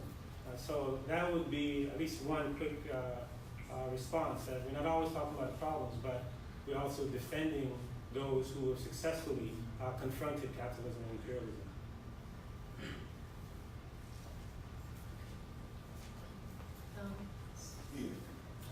One of the things that hasn't been talked about in order to have a successful revolution or to bring about change, you still have to have economics involved. And I haven't heard the conversation regarding that. So my question goes to each and every one of you, especially the gentleman too that's on the screen. How do we manifest economics in our community? How do we show it? How do we share it? How do we bring about a whole different thought? We understand, I'm not talking about capital, I'm talking about communalism, I'm talking about building, I'm talking about creating, and creating our own world, whatever it looks like, whatever you want to call it. Not what anybody else has called it before. How do we bring that about? Is it through the mind? And if so, how do we propel that mentally? The third thing is, when I look at Baltimore and I look at other cities that are under attack, what you see is a lot of pain. You see a lot of hurt. You see a lot of misunderstanding. You see a lot of self-hatred. You see a lot of miseducation. That's on a class level. That's in your families. You mean you're out there doing what you do, doing your job. So I'm saying, how do we combat that? What do we own? And that goes to Africa as well. What do we own? What do we own? What do we own in the Caribbean? What do we own in North America? And how do we show it? You go out and buy that $5,000 purse with no money in it? Well, how do you show it? So I'm asking you a broad-based question, and hopefully you're getting the concept that I'm throwing out, because we're talking about solutions. So I'm offering solutions of economics, whatever that shows up in our community. I'm offering a different mindset, however that shows up in our community, what do we do to do that? And the third thing I'm talking about is we got to control some things. If we don't control it, we can just talk all night. Ajamu, did you hear the last brother's comments? Yes, I did. And I could just very briefly comment on both or all two or three of the comments that have been made. First of all, I want to say also, I'm really looking forward to hearing more from the sisters on the panel, especially those folks who are in the community organizing, to get a sense of what they think we need to be doing to link up, to ground our analysis, to envision something that goes beyond what we are in fact face today. And so I'm really curious to hear what they have to say also. Very briefly, I think that what we are beginning to surface are indeed the challenges that we face in trying to build a radical opposition. There are so many things that we could be and should be doing. What we have to do is to reaffirm certain principles and to think about how we begin to prioritize our objectives. I think the principle we have to reaffirm is that we're not going to be able to advance our interests without organization. We have to talk about the absolute necessity for our people being organized. Connected to the issue of organization is the issue of education. I'm not talking about education in terms of people who think that they have an understanding of reality, attempting to impart that knowledge to people, but a process in which there is respectful engagement, collective learning among our people. Because if we're not engaged in that, if we're not engaged in building consciousness or oppositional consciousness, then we're not going to be able to engage in effective action. So these kinds of conversations, as abstract sometimes as they may be, are still very important. We have to constantly do this because we are constantly facing the challenges of trying to understand one of the most complex societies ever built and dealing with some of the most complex ways in which people are controlled in this society. And to counter that control, we have to be grounded, sophisticated enough to understand how we're being controlled and to begin to put in place counters to that, which is part of the struggle for clear and radical consciousness. So, for me, these conversations are important. We've got to remind ourselves that we can't do everything for the Black Alliance for Peace. We are now focusing in on the issues of militarism and war because we believe that this is a vulnerable point for the state system, that they are now more dependent on the use of force and war and militarism, and that the first victims of that are us in this country and around the world. So we want to raise up this issue of militarism and war and make it an issue that people have to debate and deal with. We think that people should be forced to take a stand on the issue of American intervention in war as part of the midterm elections. We need to force our politicians to take a stance on where they stand with the continued militarization of our communities. The Congressional Black Caucus, for example, they had a chance to kill the 1033 program. That program we've been talking about that is responsible for militarizing police forces, and they didn't do it. And they did that because there's no accountability. So we are focused in on these issues of militarism, of war. We understand that the population that will suffer the most when the oligarchy goes to war are our people. Being anti-war is being pro-working class, pro-poor. So we are focused on those issues, and these other issues are very important in terms of how we theorize, understand society, but we want to keep our focus on the absolute necessity for us to organize ourselves to deal with the issue of war and militarism and the war being waged against our people in this country and on the African continent.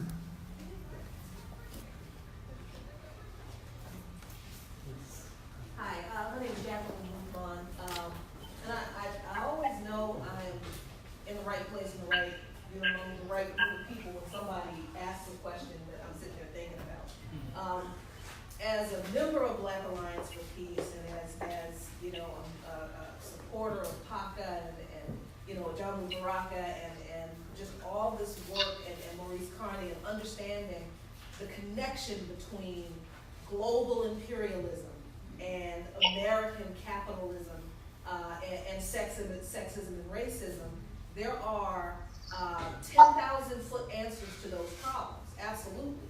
But there are also community level answers to these problems that I think we're looking for from like the same place. And I don't think that's how it's done. At least, I mean, in my 51 years, that's not how it's been done. So when I look at these women on this panel, whose family members, whose husbands, whose brothers have been murdered by the state, I ask, as a member of the community, we live in Washington, D.C. So what we do with our platforms, we try to travel around to our communities wherever we are and document the same struggle all over the place. Because people just don't believe that this is happening everywhere. The same thing that's happening to our sisters and brothers here in Baltimore, it's happening in Richmond. We have friends up in Richmond. We just talked to Princess Blanding, whose brother was murdered by the Richmond police in the middle of I-95. Same thing. Same thing is happening in Chicago. Same thing is happening all over the world. So when I look at the sisters on the panel and I'm thinking of globalism and like you said, what do we do about capitalism and the exploitation of our people in regard to capitalism? And it brings to my mind, well, what do we do about the black capitalists? Who we can't get to get up off that money they're buying their $500 purses with. Because you know it's not us good that's buying the $500 purses. It's these people with the so-called good jobs they think they have. And I'm not mad at anybody for enjoying their stuff, but I like thrift stores, so that's just me. But how do we deal with the black capitalists? And my answer to that is that's them. That's my answer to that is that's them. We can't do anything about them. I think what we can do is when we know there are family members, people, especially sisters in our communities who are on the receiving end of this type of terrorism. Our brothers, our husbands, our sons are being gunned down or locked up by the system. Our first response should be to go to their house and ask them, what do you need? Do you have food in your refrigerator? I understand your husband, your brother, your baby is in jail, but I feel like our first response shouldn't be to protest. Our first response needs to be to take care of our people and to make sure they're fed, they're clothed, their rent is paid, so that they're not victims of eviction on the tail end of our men being snatched out of our communities. I think our first response as a community should be to take care of those people who are immediately and most viscerally being attacked by the system. And then, as we're doing that, as we're taking groceries over to the sister's house, as we're coordinating child care, then we organize in that process. Then, if our sisters and our brothers who are still here, if they're members of churches, then we go to their church. What are y'all doing? Because honestly, as a member of the faith community, I'm a member of a UCC church up in DC. If we think we're going to get this done without the churches, I'm sorry. Because they are the organization that is still the most influential in the black community, and they still got the most money. So whatever your hang-ups are with people of faith, we got to kind of get over that if we want to use an organization that exists, that has the people, that has the money, and that still has the influence.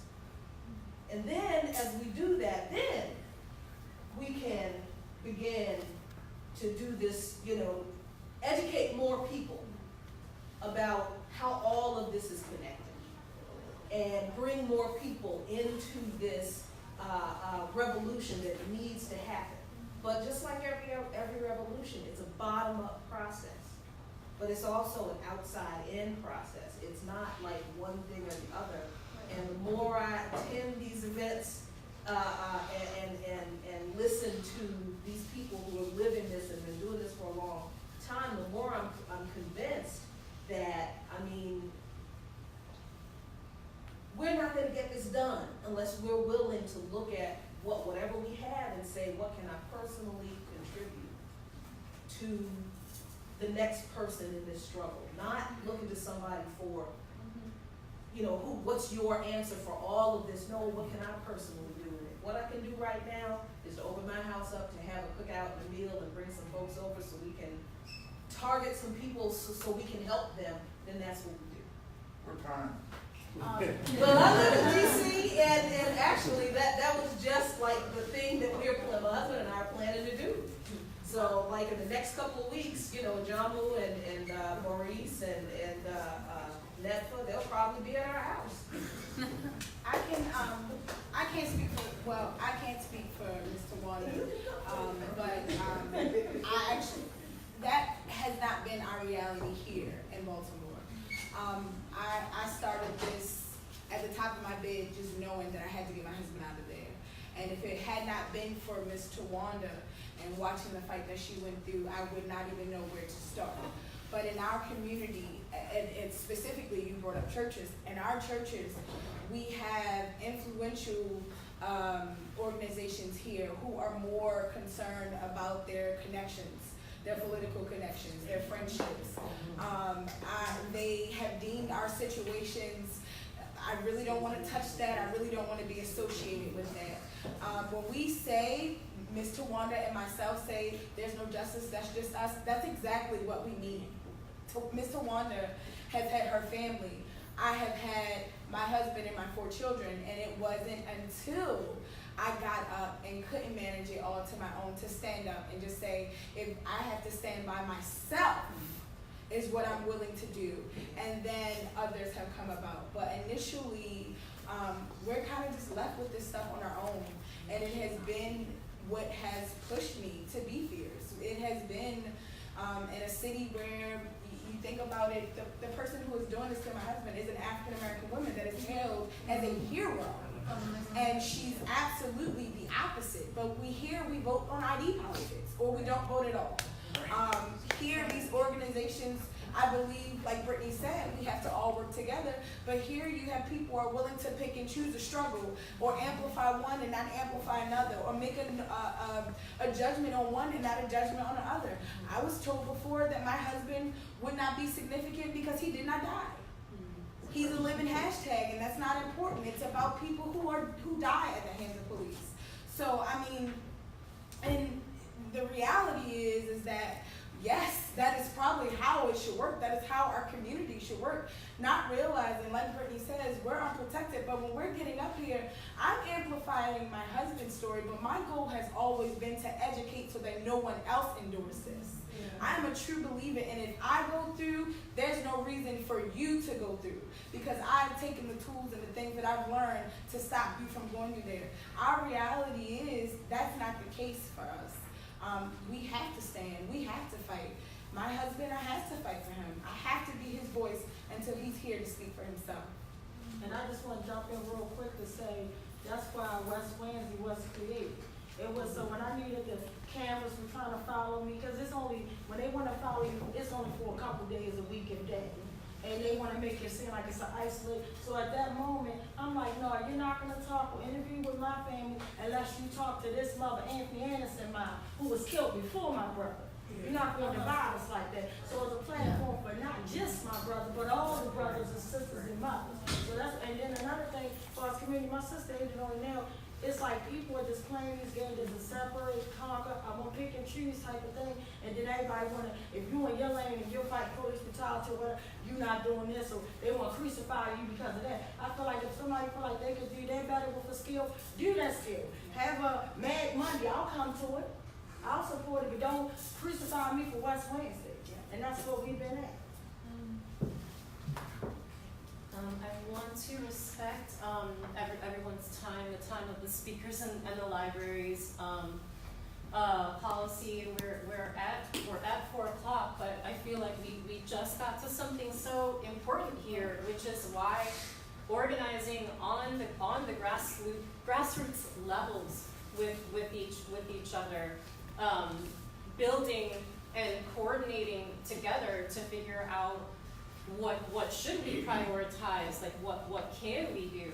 And that's one of the reasons why Black Alliance for Peace wanted to have this meeting. Political education, yes, is important, but we want to help organize, coordinate, so that we can increase our power, increase what we can do for each other and for our communities. We would like to have anyone, individual, or if you're with an organization or not, it doesn't matter. We'd like to have a follow-up discussion within the next couple of weeks and see how we can combine forces. If you didn't sign in, please do, so that we can send you an email. Are there, Ajamu, did you want to say anything quick before we go? Just very quickly, I wanted to just thank everybody once again for pulling this together. And I just want to make sure that people understand what this Black Alliance for Peace is all about, in the sense that, you know, this ain't no hustle, folks. This ain't no, we don't have no money. We're not trying to solicit no big foundation grants. We are an alliance of organizers. We go to the people to serve the people. We go to the people when we need resources. So we're here trying to organize in this country because we understand the absolute necessity for that. I just want to make that out because I know that we got so many folks who are hustling that first they kind of wonder is, you know, where these folks are coming from. So I want people to be absolutely clear about that. We're about trying to build the resistance we've got to build this particular moment in history. And that's our main objectives. Thank you, Ajamu.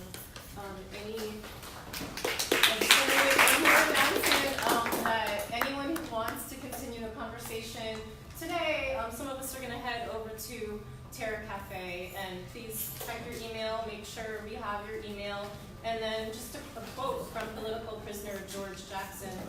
Settle your quarrels, come together, understand the reality of our situation, understand that fascism is already here, that people are dying who could be saved, that generations more will die or live poor, butchered half-lives if you fail to act.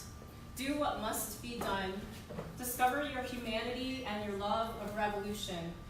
Pass on the torch. Join us. Give your life for the people.